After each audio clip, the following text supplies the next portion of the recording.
अयोध्या में राम मंदिर दान चोरी विवाद के बीच श्री राम जन्मभूमि तीर्थ क्षेत्र ट्रस्ट की अहम बैठक होने जा रही है, जिस पर पूरे देश की नजरें टिकी हुई है। यह बैठक इसलिए भी महत्वपूर्ण मानी जा रही है क्योंकि यह उस विवाद के बाद ट्रस्ट की पहली बड़ी बैठक है जो मंदिर से जुड़े दान की कथित चोरी के आरोपों के बाद सामने आया है। सूत्रों के मुताबिक इस बैठक में कई बड़े और निर्णायक फैसले लिए जा सकते हैं। जानकारी के अनुसार इस्तीफा दे चुके चंपत राय और अनिल मिश्रा को ट्रस्ट से बाहर किया जा सकता है। दोनों के नाम हालिया विवाद के बाद चर्चा में आए थे और उन्होंने पहले ही अपने पदों से इस्तीफा दे दिया था। अब माना जा रहा है कि ट्रस्ट उन्हें औपचारिक रूप से बाहर करने की प्रक्रिया पूरी कर सकता है। इसके साथ ही एक और बड़ा फैसला ये बताया जा रहा है कि एसआईटी द्वारा की गई सीईओ की नियुक्ति की सिफारिश को ट्रस्ट ने स्वीकार करने से इनकार कर दिया है। इसका मतलब ये है कि राम मंदिर ट्रस्ट में फिलहाल किसी सीईओ की नियुक्ति नहीं की जाएगी।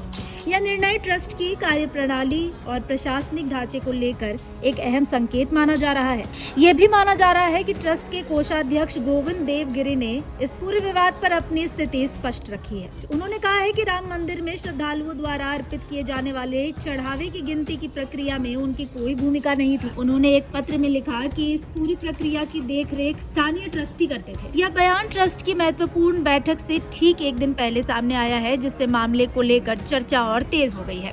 गोविंद देवगिरी का ये पत्र इसलिए भी महत्वपूर्ण माना जा रहा है क्योंकि इससे पहले उन्होंने 27 जून को एक पत्र जारी कर चंपत राय और अनिल मिश्रा के इस्तीफे को लेकर नैतिक जिम्मेदारी की बात कही थी। उन्होंने उस समय ट्रस्ट में हुए घटनाक्रम की पुष्टि की थी, जिसके बाद ये विवाद और गहरा गया। हालांकि अब इस पूरे मामले में गोविंद देवगिरी पर भी सवाल उठने लगे हैं। यह चर्चा हो रही है कि कोषाध्यक्ष होने के नाते क्या उन्हें भी चढ़ावा प्रबंधन और उसकी निगरानी की जिम्मेदारी में शामिल नहीं माना जाना चाहिए। इस विवाद ने ट्रस्ट की आंतरिक कार्यप्रणाली और पारदर्शिता को लेकर भी कई सवाल खड़े कर दिए हैं।